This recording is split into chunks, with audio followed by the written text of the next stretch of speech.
Terrified residents of Fukushima were woken early Tuesday as strong tremors hit the region. An earthquake of 7.4 magnitude had struck off the coast, triggering a tsunami warning. Witnesses described sustained shaking in the capital, Tokyo, 240 kilometers away. Quake happened in the same area as the one that devastated Fukushima in 2011. A subsequent tsunami then killed thousands of people. This time, an immediate tsunami warning was issued, but it was downgraded a few hours later. Please move away from the shorelines. Please do not go out to see the ocean or the shorelines. Please move away as far as possible. The Fukushima's nuclear power plant's third reactor stopped working, but officials say there are no damage reported. The operator, Tokyo Electric Power, has been carrying out safety checks at the plant. The same plant was severely damaged in 2011, with radiation leaks forcing the evacuation of more than 100,000 people. A 5.6 magnitude earthquake hit central New Zealand early Tuesday morning. It happened just off the coast of the North Island at a depth of more than 20 miles. Initial reports describe only minimal damage. It happened just a week after a powerful magnitude 7.8 quake rocked the country, triggering landslides and killing 2 people. There have been more than 1,000 aftershocks since then. Winds gusting up to 50 miles an hour and deep snow pummeled upstate New York, blinding drivers and sending dozens of vehicles careening off the road. It was a frigid snap from the day before when Rochester and Watertown basked in 70-degree heat. Jefferson County Sheriff Colleen O'Neill.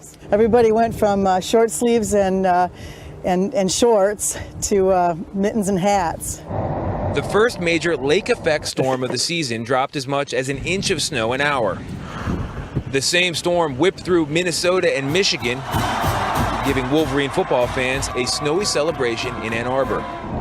By Monday afternoon, Lacona, New York was buried in over 2 feet of snow, jackknifing this tractor trailer. This is the Tug Hill region of New York, the snowiest place in America last year. The timing is not great for people in this region because the start of the holiday travel season is today. When you see the weather report showing snow, what goes through your mind? Cars in the ditch, here we go. Jefferson County Deputy Steve Gruber has been busy since 5 this morning. How dangerous are winter driving conditions here relative to other places in the country? This is the worst I've ever seen.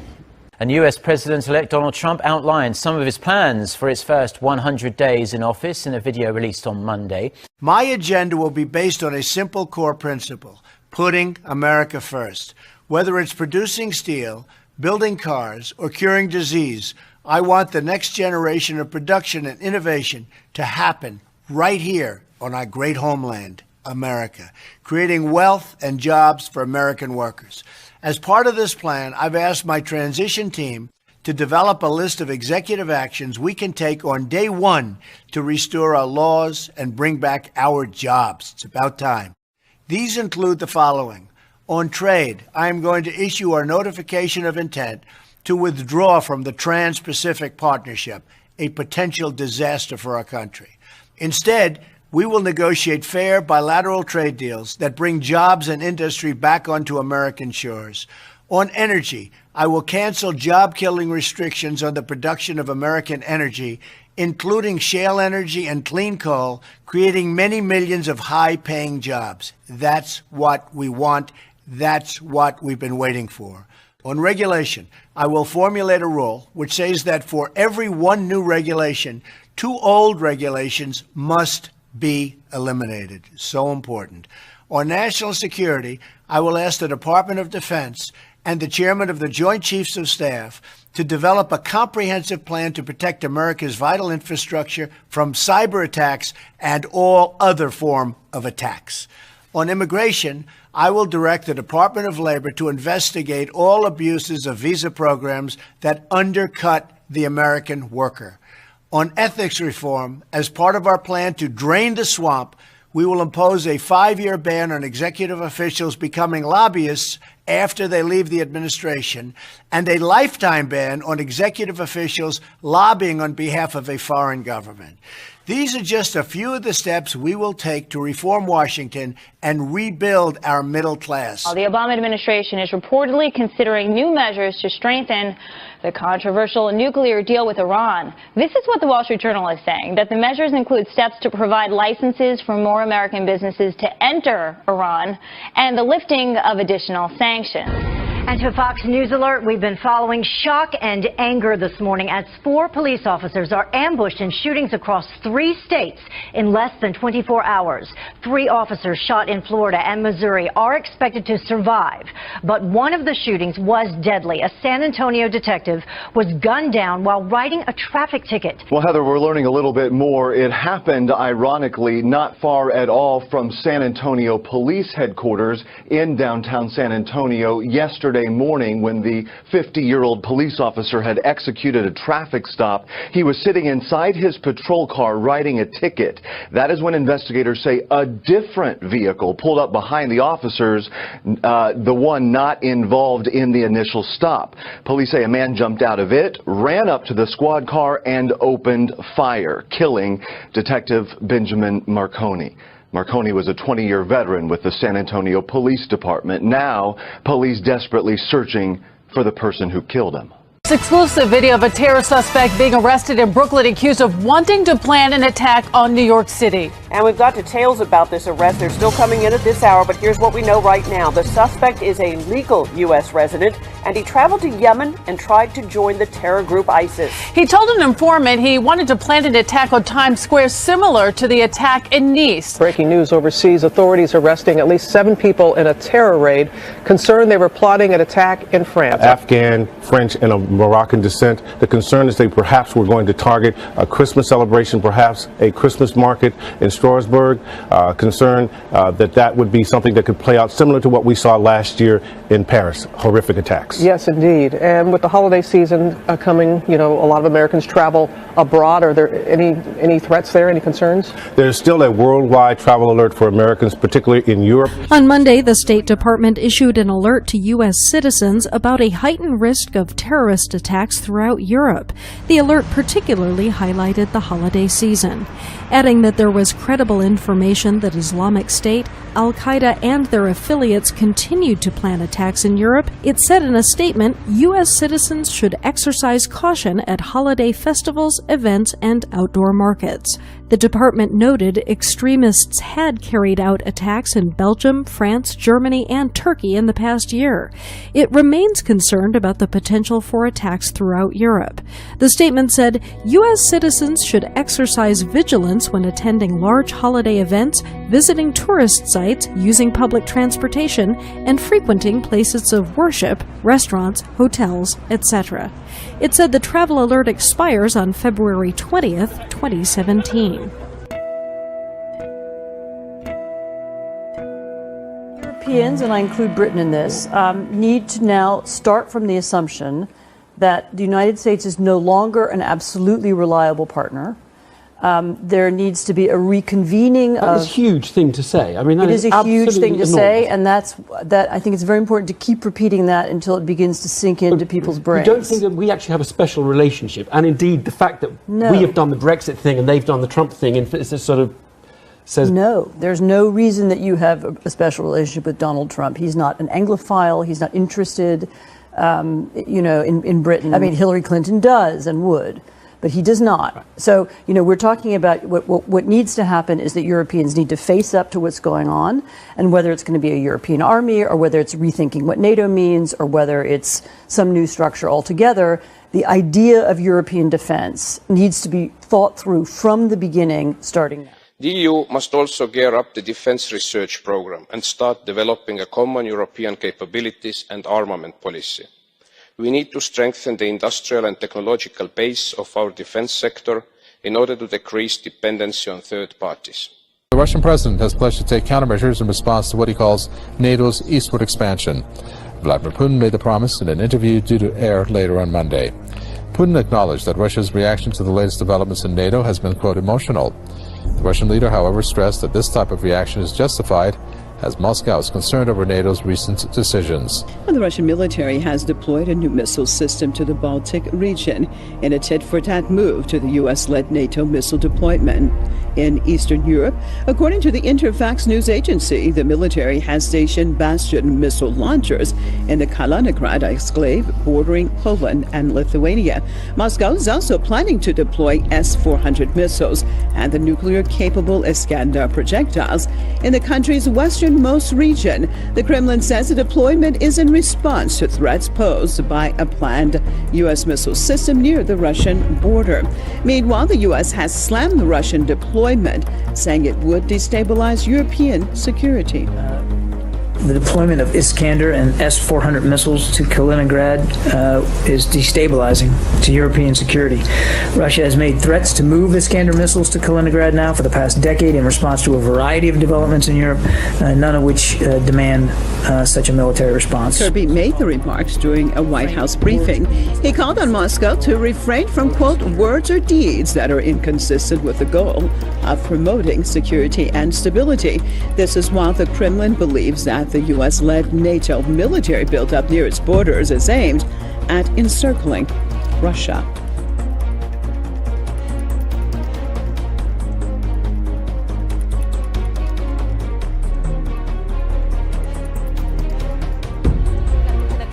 నుంచి రెండింటిని ఎంపిక చేసుకుని ఒడిశా చాందీపూర్లోని సమీకృత పరీక్షా కేంద్రం నుంచి నిర్వహించిన పరీక్ష విజయవంతమైనట్టు రక్షణ వర్గాలు తెలిపాయి. రక్షణ పరిశోధన Iran's Navy commander says the country's 44th Naval Squadron has for the first time sailed around the African continent and passed through the Atlantic Ocean. Iran's Navy commander Rear Admiral Habibullah Sayari said the squadron is comprised of the Bushehr logistic warship and the Al-Vand destroyer. He said the Iranian Navy's vessels have now docked at the port of Durban in South Africa. Sayari added that Iranian destroyers have been equipped with long-range surface-to-surface missiles. The 44th Squadron of the Iranian Navy set off for the high seas on October the 5th to protect maritime routes used by the country's vessels and oil tankers against pirates. The Israel Military Industries showcased some of its latest products over the weekend to representatives from 17 foreign nations. Among the several weapons that were shown off were the Magic Spear, which is a new 160mm precision-guided rocket, and a large 155mm artillery ammunition shell, both of which accurately hit their targets during the demonstration. Both the Magic Spear rocket and the 155mm shell have been sold and used by foreign militaries in recent years, but the demonstration was meant to expand the list of customers. The IDF, meanwhile, has yet to purchase the shell and rocket, but it did acquire other arms from the IMI for the artillery corps. The Magic Spear rocket, with a range of up to 40 kilometers, and the new artillery shell both include accuracy components, including a GPS. Magic Spear is based on an advanced piloting system based on tiny rocket engines and has a 10-meter accuracy range.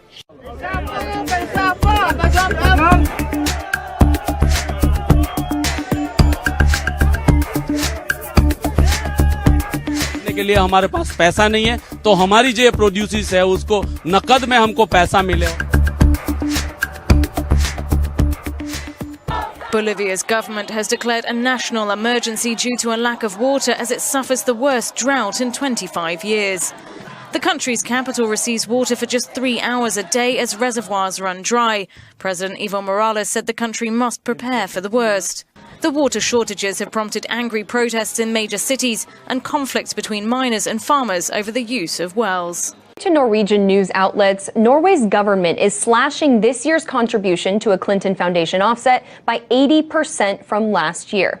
Now, from 2007 to 2013, Norway's contribution to the Clinton Health Access Initiative averaged about 40 million kroner a year. That's about $4.7 million.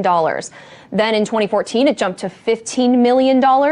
And in 2015, peaked at $20 million.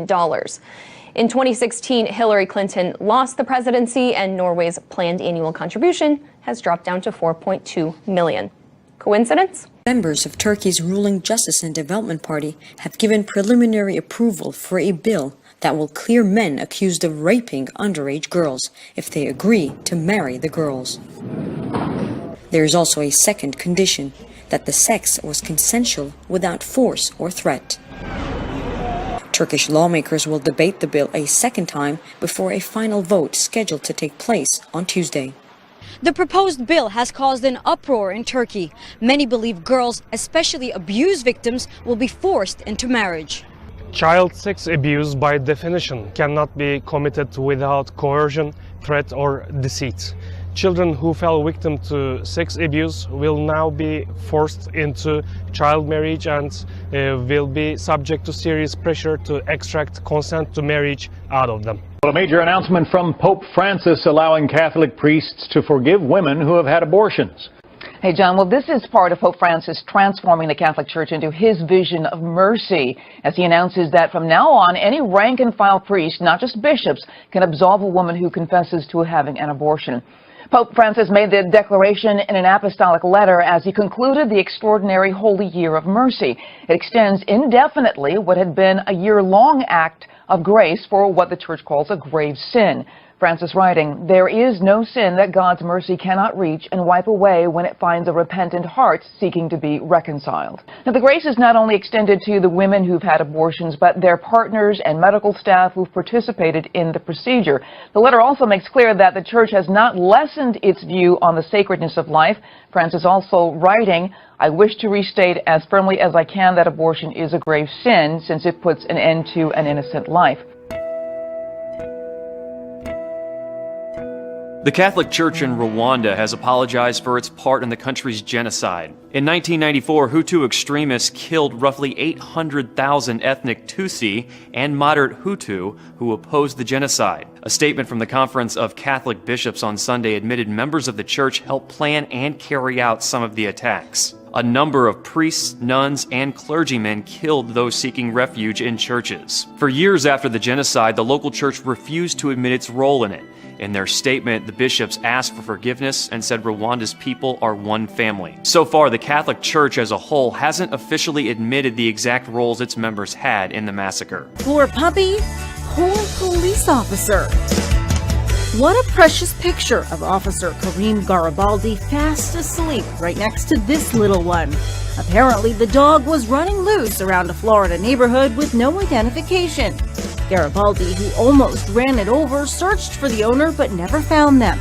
Instead of abandoning it, at the end of his third 12-hour shift, he brought the pet to the SPCA. Someone on staff then took this cute Candu. There was this officer and this puppy. It was amazing. I looked at that and said, oh, this is just melting my heart, not realizing what a great photo it was going to be until after the fact. Later that day, the pup found a new home, proving a hard day's work pays off in the end.